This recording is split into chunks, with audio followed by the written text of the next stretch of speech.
మనము భౌతిక లోకంలో జీవిస్తాము మరియు భౌతిక రాజ్యంలో సులభంగా నిమగ్నమై ఉంటాము. అనేక కారణాల వల్ల తమ శత్రువులతో పోరాడుతున్న దేశాలతో చరిత్ర పుస్తకాలు నిండి ఉన్నాయి. వ్యక్తిగత స్థాయిలో మన శత్రువులను ఇతర భౌతిక జీవులుగా చూస్తాము. వారి మాటలు మరియు పనులు వివిధ స్థాయిలలో హాని మరియు విధ్వంసం కలిగిస్తాయి. నడిరోడ్డుపై ఉన్మాది చోదకుడు కనిపిస్తాడు. పుకార్లు మరియు అబద్ధాలు వ్యాప్తి చేసే అపవాది ఉన్నాడు. మోసగాడు, దొంగ, అత్యాచారము చేయువాడు, హంతకుడు వంటి భౌతిక ప్రమాదకర వ్యక్తులు మనం చూడగలము. అయితే మీరు చూడగలిగే, తాకగల మరియు అనుభూతి చెందే వాటికంటే ఇంకా ప్రమాదకరమైన ఆత్మీయ రాజ్యంలో ఒక కనిపించని శత్రువు ఉన్నాడు. వాడిని ఎదుర్కొనుటకు మీరు సిద్ధంగా ఉండాలని దేవుడు కోరుకుంటున్నాడు. సాతాను యొక్క మూలం గురించి తెలుసుకోవాలని అనుకుంటే ముందుగా కొలొస్సీ 1:16 మరియు నెహెమ్యా 9:6 గుర్తుంచుకోండి. సాధారణంగా సాతాను అన్ని చెడులకు ప్రతీక అని అనుకుంటారు. అతన్ని చిన్న ఎర్రబట్టించిన వ్యక్తిగా లేదా హాస్యాస్పద వ్యక్తిగా చిత్రీకరించడం చాలా మంది అలవాటు. వాస్తవానికి సాతాను చాలా మోసపూరితమైన మరియు ప్రమాదకరమైన శక్తి. అయితే అతడు ఎక్కడ నుండి వచ్చాడో తెలుసుకోవాలని ఉంటే ఆధ్యాత్మిక రచనలను పరిశీలించాలి. భౌతిక మరియు ఆత్మీయ రంగాలలో దేవుడు సృష్టించని ఏదీ లేదు అని బైబిల్ బోధిస్తుంది. అందువలన సాతాన్ కూడా దేవుని సృష్టిలో ఒక భాగంగా సృష్టించబడ్డాడు మరియు మొదట మంచి స్థితిలో ఉండేలా ఉన్నాడు. అతను దేవుని రాజ్యంలో ఒక దేవదూతగా ఉండేవాడు. కానీ ఏమి జరిగినది అంటే యూదా 1:6 మరియు 2 పేతురు 2:4 చదవవలసిన అవసరం ఉంది.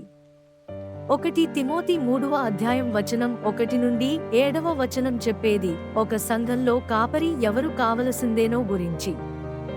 1 తిమోతి 3:6లో ఉన్న హెచ్చరిక ఏమిటో ఆ వచనం చెప్పగలదు. సాతాను మొదట మంచివాడిగా ఏర్పడినప్పటికీ అతని గర్వం కారణంగా శిక్ష పాలన ఎదుర్కొన్నాడు. అతను దేవునిలా ఉండాలని, సమాన శక్తి కోరుకున్నాడని అంటారు. ఆదికాండపు 3:5లో దేవుని వలె ఉంటారు అని ఉన్నది. ఇది అతని ఆశలను ప్రతిబింబిస్తుందని చెప్పవచ్చు. మత్తయి 4:9లో అన్ని రాజ్యాలను సమర్పిస్తామని చెప్పి సాతాను యేసును ప్రయోజనం కోసం వేధించాడు. సాతాను దేవుని శక్తి మరియు ఆరాధనలోని స్థాయిని చూసి అసూయపడ్డాడు. అతని గర్వం మరియు తిరుగుబాటు అతని పతనానికి కారణమయ్యాయి. ప్రకటన 12:7-9 మరియు లూకా 10:18 చదివితే దేవుడు అతనిని ఎలా నివారించాడో తెలుస్తుంది. ఘటసర్పం అనే పేరుతో పిలవబడిన సాతాను ఇతర దేవదూతలతో కలిసి పరలోకం నుండి తొలగించబడ్డాడు. ప్రకటన 12:3-4 ప్రకారం అతనితో కలిసి ఎన్నో దేవదూతలు కూడా గిరాకీబడి వచ్చేవారు. ప్రకటన పుస్తకం అతి సంకేతాత్మకంగా ఉంది కాబట్టి దీనిపై విశ్లేషణలు విస్తృతంగా ఉన్నాయి. కొన్ని రీతుల్లో ఘటసర్పం, సాతాను, నక్షత్రాలు ఆయనతో కలిసి పతిత దేవదూతలను సూచిస్తాయని నమ్మతారు.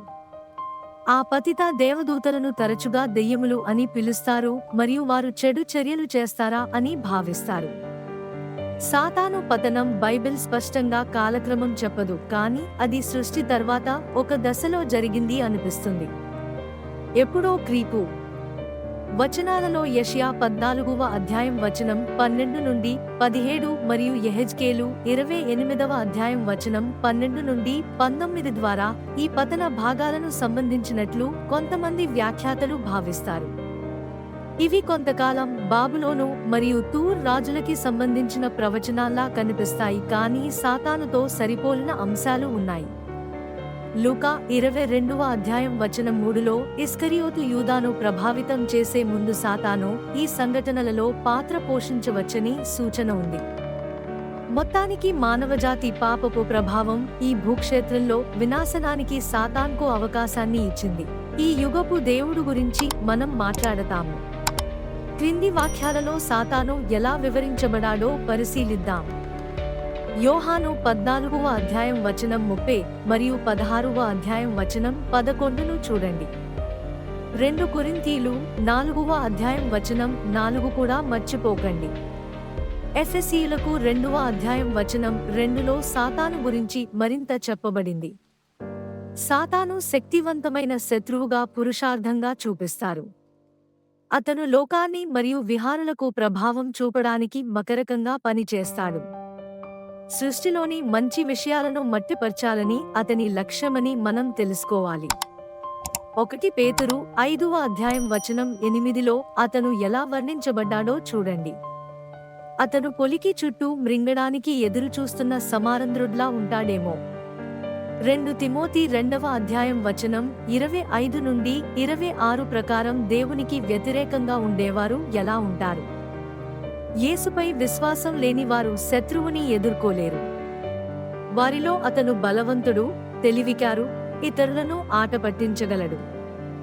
అయితే అతను సంపూర్ణంగా అధికారం కలిగినదని అర్థం కాదు. ఆదికాండము 3వ అధ్యాయం వచనం 15లో దేవుడు సర్పంతో ఏమి చెప్పారో గుర్తించండి. హెబ్రీయులు 2వ అధ్యాయం వచనం 14లో యేసు సాతానును ఎలా ఓడించాడు అనే వివరణ ఉంది. మత్తయి 25వ అధ్యాయం వచనం 41 మరియు ప్రకటన 20వ అధ్యాయం వచనం 10 ప్రకారం సాతాను యొక్క తుది పరాజయం ఎలా ఉంది? సాతాను మరియు అతని దయ్యాలు ఇప్పటికే ఓడిపోయిన యుద్ధంలో పోరాడుతున్నారని చెప్పబడింది. యేసు మరణం మరియు పునరుద్ధానం సాతాను శక్తికి ఘాటైన దెబ్బ తగిలింది. మత్తయి 28వ అధ్యాయం వచనం 18 ప్రకారం అన్ని అధికారం యేసుకే ఉంది.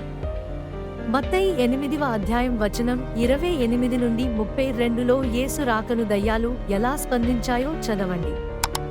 దయ్యాలు యేసు పేరును తెలుసుకుని ఆయనను భయపడ్డాయి మరియు ఆయన అనుమతితో పందులలోకి వెళ్ళాయి.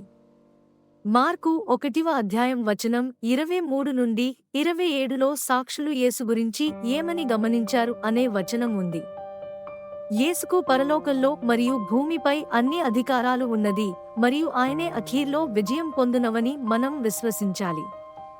అయితే మనం పేతురు చెప్పినట్టు నిగ్రహంగా మరియు మెలకువగా ఉండాలి. సాతాను తన చివర ముందు ఎక్కువ మందిలో తిరుగుబాటు విత్తనాలను నాటు చేసే ప్రయత్నంలో ఉన్నాడు.